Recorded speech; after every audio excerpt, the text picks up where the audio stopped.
अस्सलाम वालेकुम रहमतुल्लाहि वबरकातुहू जी। तो आप उम्मीद है आप सब लोग खैरियत से होंगे। ऊपर टॉपिक आपने पढ़ ही लिया होगा कि क्या टॉपिक है। तो मैं इस टॉपिक के ऊपर बात करना चाह रहा हूँ कि मेजॉरिटी वर्चुअल असिस्टेंट्स फेल क्यों हो जाते हैं। अच्छा, दो रीजंस हैं जिनके ऊपर मैं क्विक वीडियो बना रहा हूँ। दो रीजंस हैं जो मैंने अभी तक नोट किए। एक ये कि लैक ऑफ कंसिस्टेंसी नहीं है लोगों के अंदर, ठीक है। दूसरा शॉर्टकट, ठीक है। शॉर्टकट के पीछे लोग बहुत भाग रहे हैं। शॉर्टकट्स क्या, उनके किसी दोस्त को मिल गया फेसबुक से क्लाइंट, उसने प्रोडक्ट हंट की और $300 में बेच दी। वाह सर, मेरे दोस्त ने तो $300 में प्रोडक्ट हंट करके सेल कर दिया। मतलब एक सिक्सर लग गया उसका $300 बैठे बैठे। It's not a small amount, it's about $60,000, ठीक है, इन PKR।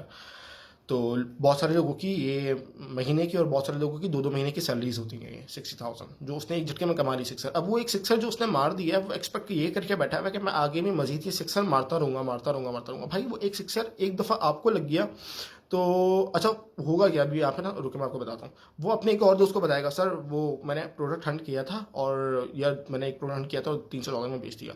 अब क्या उसको भी लालच आ गया, यार इसने बेचा है तो मैं भी बेच सकता हूँ, ठीक है। तो मैं फेसबुक पे लग जाता हूँ, यार कोई क्लाइंट मिल जाए $300 में उसको प्रोडक्ट हंट करके बेच दूंगा। या XYZ कोई भी सर्विस, प्रोडक्ट हंटिंग एक वो चीज़ है कि बहुत कॉमन टर्म है, सबको मालूम होती है, इसलिए मैं यूज़ कर रहा हूँ यहाँ पे, ठीक है ना।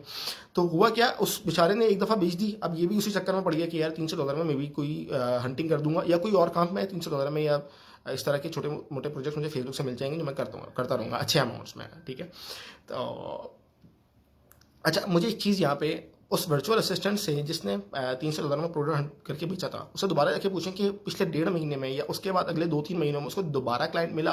हो सकता है आपको 2 दफ़ा मिल जाए, 3 दफ़ा मिल जाए, लेकिन ये एक कंसिस्टेंट आपको नहीं मिलेगा ये काम, ठीक है ना। एक दफ़ा शॉर्टकट लग गया आपका, सिक्सर लग गया, 2 दफ़ा लग जाएगा, 3 दफ़ा लग जाएगा, कंसिस्टेंट नहीं लगेगा, ठीक है। तो कंसिस्टेंसी नहीं है इस काम में। इसलिए मैं कहता हूँ कि आप लोग फाइवर और अपवर्क की अपनी प्रोफाइल्स बिल्ड करें। और लिंक्डइन चलो एक नेक्स्ट लेवल चीज़ है, उस पर मैं भी नहीं बात कर रहा। फाइवर और अपवर्क की तरफ रहें, फाइवर अपवर्क पे अपनी प्रोफाइल्स बिल्ड करें और अपनी स्पेसिफिक निच के ऊपर स्पेसिफिक सर्विसेज की तरफ फोकस करें। स्पेसिफिक सर्विसेज से मेरा मुराद क्या है कि जिन्होंने कोर्स किया हुआ है या जो लोग इस फील्ड में हैं वो लोग वाकिफ अच्छी तरह से समझ जाएंगे। जैसे अमेजॉन प्राइवेट लेवल की बात करें तो अमेजॉन प्राइवेट लेवल में बहुत सारी चीज़ें होती हैं। लिस्टिंग क्रिएशन होती है, कंटेंट राइटिंग होती है, ग्राफिक डिजाइनिंग होती है, प्लस कंटेंट होता है, आपकी सोर्सिंग होती है, आपकी हंटिंग होती है, आपकी PPC कैंपेन्स क्रिएशन होती है, आपकी कीवर्ड रिसर्च होती है, आपकी PPC मैनेजमेंट होती है मंथली। तो आप ये सारी सर्विसेज एट अ टाइम नहीं प्रोवाइड कर सकते, आप सब में एक्सपर्ट नहीं हो सकते हो, ठीक है। मैं कहता हूँ आपको आप स्पेसिफिक सर्विसेज प्रोवाइड करें। फॉर एग्जांपल, कोई बंदा है वो कंटेंट राइटिंग में बहुत अच्छा है, ठीक है, आप कंटेंट राइटिंग की सर्विस प्रोवाइड करें, कंटेंट राइटिंग और लिस्टिंग ऑप्टिमाइजेशन की। आप अभी सब चीज़ों की तरफ मत जाएं, आप सारी चीज़ों की सर्विसेज नहीं प्रोवाइड कर सकते। आप कंटेंट राइटिंग पे अपनी प्रोफाइल बिल्ड करें, स्ट्रॉन्ग कर लें, फाइवर पर भी अपवर्क पर भी। कंटेंट राइटिंग, कीवर्ड रिसर्च, ठीक है, और लिस्टिंग ऑप्टिमाइजेशन, ये तीनों इंटरकनेक्टेड हैं, इंटरलिंक है आपस में, ठीक है। इनकी सर्विसेज प्रोवाइड करें, आप इस पे अपनी प्रोफाइल बिल्ड करें। और ये वाली बात कि आपको काम नहीं मिलता, प्रोजेक्ट्स नहीं मिलता, तो ये टोटली गलत बात है, टोटली रॉन्ग माइंडसेट है आपका कि काम नहीं मिलता। हाँ, टाइम लगता है काम मिलने में। क्यों टाइम लगता है? क्योंकि आपकी प्रोफाइल्स अभी ऑब्वियसली अपने आप को ना एक इन्वेस्टर या एक क्लाइंट की साइड पर रखें, क्लाइंट की विंडो से देखेंगे जब आप, तो जब आप फाइवर में इंटर हुए हैं या अपवर्क में इंटर हुए हैं, आपकी प्रोफाइल नहीं बिल्ड हुई हुई, आपके पास कोई रिव्यूज़ नहीं है, आप एक न्यू भी हैं, तो और मैं काम करवाने आ रहा हूँ, ठीक है, और आपके प्राइस भी ऊपर हाई लगे हुए हैं, मैं आपसे क्यों काम करवाऊँगा, ठीक है। जबकि मेरे पास और मजीद बेहतर ऑप्शंस हैं जिनकी प्रोफाइल्स बिल्ड हुई हैं, जिनके पास रिव्यूज़ हैं और वो डिसेंट चार्ज कर रहे हैं और एक लेजिटिमेट काम करके दे रहे हैं, मुझे एक लेजिट वर्क काम करके दे रहे हैं, ठीक है ना। मैं आपके ऊपर कैसे भरोसा कर सकता हूँ, ठीक है। अब क्या क्लाइंट्स मिलना भी होगा, शायद वो आ जाता क्लाइंट वहाँ से, बट उसने प्राइस देखे यार इतने हाई हैं, रिव्यूज़ नहीं है प्रोफाइल में, वो आगे चला गया, इंप्रेशन आया, क्लिक्स नहीं है प्रोफाइल पे, ठीक है ना। क्लाइंट ने इनबॉक्स भी नहीं किया, मैसेज भी नहीं किया, कुछ भी नहीं किया, ठीक है।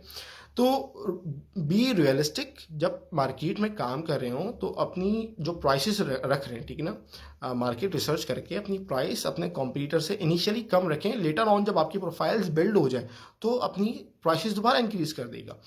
आप देख लें, मेजॉरिटी जो मैं खुद आपको अपना बताया था, जब मैंने फाइवर पे काम स्टार्ट किया था तो मैंने बहुत लो प्राइस से काम स्टार्ट किया था, ठीक है।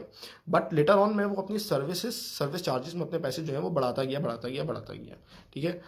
बहुत सारी सर्विस के मैं आज बहुत अच्छे चार्ज करता हूँ, ठीक है। और क्लाइंट्स देते हैं, क्लाइंट्स पे करते हैं। क्यों? मेरी प्रोफाइल बिल्ड हो चुकी है, मेरी एक सोशल लिस्टिंग बन चुकी है, लोगों के नीचे रिव्यूज़ है मेरी प्रोफाइल के ऊपर, ठीक है ना, चाहे वो फाइवर हो चाहे वो अपवर्क हो, ठीक है। होता क्या है, अपने अपनी ऑफर लगाई, अपनी गिग बना के लगा दी, सब कुछ कर दिया, आप रैंक भी कर गए, लेकिन क्या हो रहा है सर, इंप्रेशंस आ रहे हैं, क्लिक्स आ रहे हैं, बट ऑर्डर्स नहीं आ रहे, कस्टमर्स के, क्लाइंट्स के मैसेजेस नहीं आ रहे। भाई नहीं आएंगे, उसकी रीज़न ये है कि आपकी प्रोफाइल बिल्ड नहीं हुई है, आपकी प्रोफाइल के ऊपर कोई रिव्यूज़ नहीं है, आपने प्राइसेस ज़्यादा लगाई हुई हैं, ठीक है। और हो सकता है जो आपने कंटेंट उसमें लिखा हो, ठीक है ना, वो कंटेंट आपकी प्राइस को डिफाइन ना कर रहा हो। लेट सपोज मैं अगर बीइंग अ सर्विस प्रोवाइडर या बीइंग अ क्लाइंट, अगर मैं किसी की प्रोफाइल पे जाता हूँ और जब मैं उसका कंटेंट पढ़ता हूँ, ठीक है ना, तो उसके कंटेंट पढ़ने पे ही मुझे वो मज़ा नहीं आ रहा कि यार मैं, या तो उसने ऐसी कोई बात लिखी हुई हो कि मेरा प्रॉब्लम या मेरा इशू उससे एड्रेस हो रहा हो, ठीक है ना, तो एक अलग बात है, हो सकता है मैं फिर शायद जाके उससे बात भी कर लूँ, ठीक है। बट उसने कोई इस तरह की बात भी नहीं लिखी हुई, मेरा कोई इशू भी एड्रेस नहीं हो रहा है, एक बहुत normal I will design your listing images, एक नॉर्मल उसने बनाई हुई है अपनी गिग, और प्राइसेस भी ज़्यादा रखी हुई हैं। मैं क्यों जाऊँगा, मैं उसको खोलूँगा भी क्यों, मैं क्यों अपना टाइम वेस्ट करूँगा? मेरे पास उससे बेहतर मजीद ऑप्शंस हैं जो मैं जिसके पास डायरेक्टली जाके काम कर सकता हूँ। तो ये वो पॉइंट्स हैं जिनके ऊपर हमें फोकस करना चाहिए। मैं हमेशा सबसे और हर बंदे से कहता हूँ, भाई focus on sustainable income, not a shortcut, ठीक है ना। शॉर्टकट एक दफ़ा लग जाएगा, दो दफ़ा लग जाएगा, मैक्सिमम तीन दफ़ा लग जाएगा, कंसिस्टेंट नहीं लगेगा। फाइवर अपवर्क की प्रोफाइल्स बिल्ड करने में आपको लॉन्ग, एक सस्टेनेबल आपकी इनकम स्ट्रीम बिल्ड होगी और आपको कंसिस्टेंट ऑर्डर्स आएंगे। तो focus on freelancing platforms instead of shortcuts. Thank you, अल्लाह हाफिज़।